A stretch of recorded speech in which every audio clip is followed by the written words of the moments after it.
প্রিয় দর্শক, আজ আমরা জানবো ইয়াজুজ মাজুজকে বন্দী রাখা সেই কোহকাফের কথা। এই পাহাড় কি বাস্তবে আছে কিনা চলুন আজকের ভিডিওতে জেনে আসি। কোহকাফ পাহাড় জিনদের পাহাড়ও বলা হয়। কোহকাফ পাহাড় জিনদের পাহাড় বলা হলেও এতে আসলে জিন নেই। তবে হ্যাঁ, মহানবীর কথা অনুসারে এতে কিছু জীব রয়েছে যারা মানুষদের থেকে আলাদা। তবে মহানবী কখনোই বলেননি তারা জিন। এই পাহাড় রয়েছে আরব ও ইরানের মাঝামাঝি কোন এক স্থানে।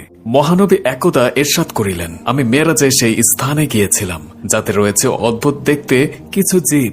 তাদের সাথে আমার দেখা হয়েছে, কথা হয়েছে। সেই এলাকার লোকেরা জানে না চাঁদের আলোর গুণ সম্পর্কে। তাদের ধারণা নেই প্রচন্ড সূর্যের আলো কেমন হতে পারে। তারা তাদের নিজস্ব আলোয় আলোকিত।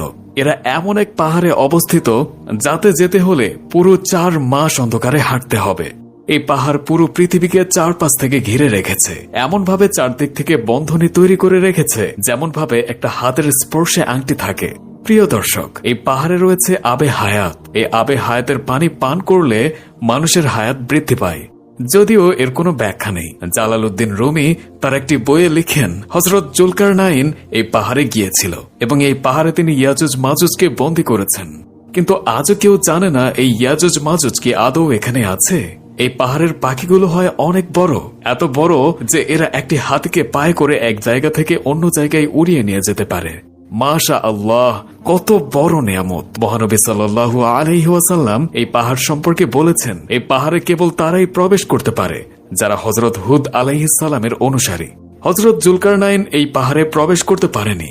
এই পাহাড়ের লোকগুলো পোশাক পরে না, তাদের মাঝে কোনো কন্যা সন্তান নেই, নেই কোনো মহিলা। এরা জড়িবুটি খেয়ে বেঁচে থাকে, তবে এরা আল্লাহর ইবাদত করে। এই কথা শুনে সাহাবায়ে কেরাম বলে উঠলেন, এরা কি ফেরেশতা? তখন মহানবী সাল্লাল্লাহু আলাইহি ওয়াসাল্লাম বললেন, এরা ফেরেশতা নয়, তবে ফেরেশতাদের মতো আল্লাহর নির্দেশ পালন করে, ইবাদতে মশগুল থাকে। এই পাহাড় সম্পর্কে এখনো কেউ কিছু জানে না।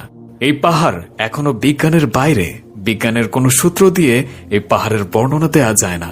জাবুল কা ও জাবুল সার পাশ ঘেঁষে রয়েছে এই কাপ পাহাড়। এই পাহাড় কি জিনদের রাজধানী কিনা তা দিয়ে মতবিরোধ আছে। কেউ বলতে চায় এই পাহাড় পৃথিবীতে নেই, আবারও কারো মতে এই পাহাড়ের অস্তিত্ব আছে। শুধু 4 মাস অন্ধকারে হাঁটতে হবে দেখে সেই পথে কেউ যায় না। তবে এখন পর্যন্ত কেউ জানে না এই পাহাড়ে কি আছে নাকি নেই। তবে মহানবী যেহেতু বর্ণনা দিয়েছেন, উনি সেই পাহাড়ের পাশ ঘেঁষে থাকা লোকদের সাথে সাক্ষাৎ করেছেন, তাহলে থাকতে পারে সেই জাবালে কাফ কিংবা কোহকাফ। যদিও অধিকাংশ মুহাদ্দিস মহানবীর এই কথাগুলোকে জাল হাদিস বলে ব্যাখ্যা করেন, তবে এই পাহাড় সম্পর্কে আল্লাহ ভালো জানেন। কোহকাফ পাহাড় কি সত্যি আছে? আবে হায়াতের পানি খেয়ে কি সত্যি হায়াত বৃদ্ধি পায়? এই পাহাড় জিনের রাজধানী। আসলেই কি এই কোহকাফে জিন থাকে? মহানবী কি মেরাজের সময় এই পাহাড়ের লোকদের সাথে সাক্ষাৎ করেছিলেন? এই পাহাড় কোথায় কোথায় রয়েছে এর যাত্রাপথের মানচিত্র